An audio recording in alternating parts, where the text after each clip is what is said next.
Alright guys, it is a big day for my Redline Nova build. Today is Sunday, August the 29th, and it is time to crank the motor today. Pretty excited. Before I just jump straight into firing the motor, which I have not done yet, I'm going to do that for the very first time on video. There's a couple things I want to share with you about what I've done to prepare for this, how I'm going about this, and there's also some props that need to be given to a couple of guys that have been just absolutely instrumental in helping me understand how to fire a computer-controlled engine in an old car like this that has no computer or anything. So let me go ahead and talk to you about a couple guys that have really helped me a lot. First, I got a shout out to Joe over at AutoPlumb.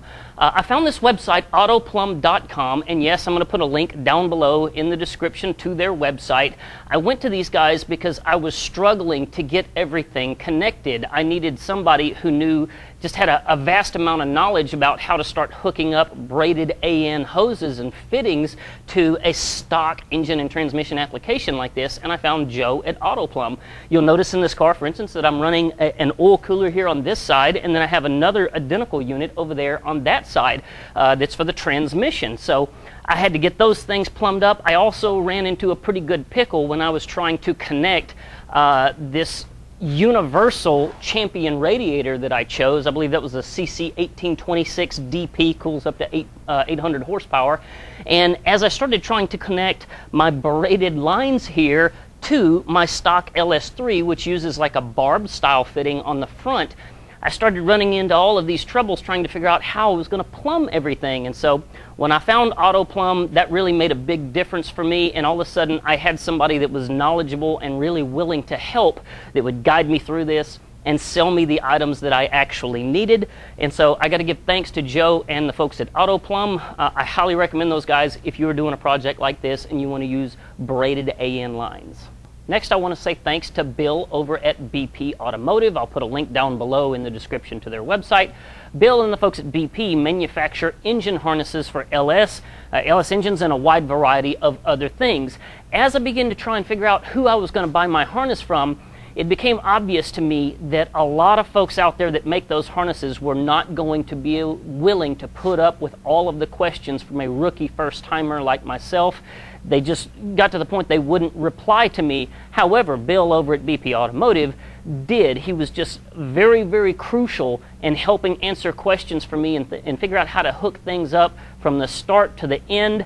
And I want to say thanks to them. They make a really nice harness. I'm very impressed with it. I really appreciate that they label everything. Every wire has a little label on it telling you where it goes, and I really appreciate that. It made the job a lot easier that way, and thanks to Bill at BP Auto. Now, before you guys beat me up in the comments too bad, I too want to let you know you're going to see a lot of things on this engine that are really ridiculously done. For instance, you'll notice here that I've got a vacuum hose that is wrapped around this beautiful braided line that hooks into my regulator. That stuff is just done for the sake of cranking this engine in order to kind of do some preventative maintenance on it. Most folks know, of course, that if you leave machinery sitting and you don't use it like it's intended to be used, it goes bad and starts to experience problems. So I'm really just kind of cranking this engine in the car for the sake of taking care of it and kind of answering a few questions that will help me to build it further and better in the future. So in order to get fuel pressure here from the pump at the back of the car, of course not having any kind of wiring harness, all I'm going to do here is take my ground here and just basically use a C-clamp to clamp it to the frame. And then from there, I've just got a nice long wire here that I will run up to the battery I've got in the front of the car.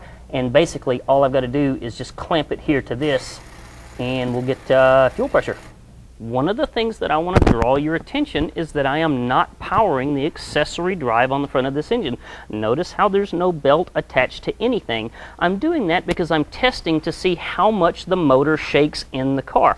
Notice here how I've had to trim a spot into the Detroit Speed front inner fender in order to make room for my air conditioning compressor. You can kind of see it a little bit better from the back side right there, trying to create a little bit of space.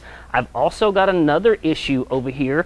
You'll notice that the motor is very far back in the car. I've had to do that using sliding engine mounts by CPP, and I did that so that I could create enough room to be able to have an intake here. Notice how little clearance there is from my intake to my radiator. I had to move the motor back as far as possible to make that work. And in doing so, my alternator doesn't really fit too well anymore. Do you notice down in there? Can you see that? You can't really see that, but I've had to trim the Detroit Speed front end right down in here and remove a great big chunk so that there is room for the alternator post. I did not want to drive that alternator cranking it for the first time, so that if it rocked over to the side real hard and that charging post grounded out, I wouldn't run off and destroy anything. So we are cranking the engine for the first time without the accessory drive powered. Now you might notice that something is missing from this engine.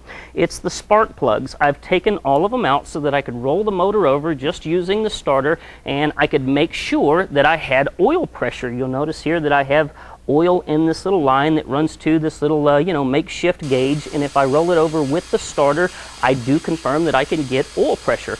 This is particularly important because I did replace the pan as well as the pickup tube, so if I screwed that up, I would want to know it that I didn't have oil pressure before I found out the hard way. Okay, time to fire it up. We got the fuel pump hooked up. I can hear it running. I think we're ready to go. We'll see what happens.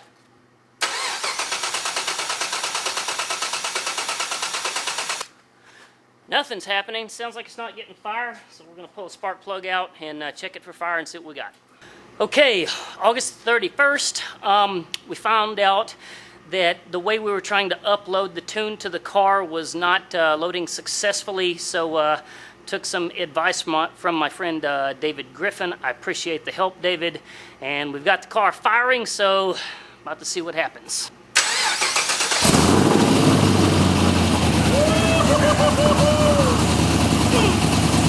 It sounds so good. Oh man, got a little smoke coming off of the headers there.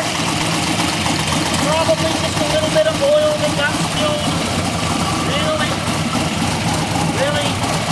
common when you're cranking up a motor for the first time. Let's hear these straight through flow masters.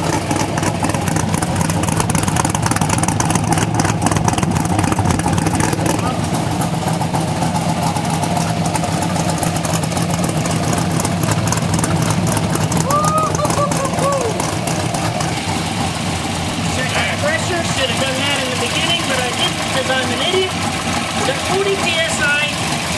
Thank God.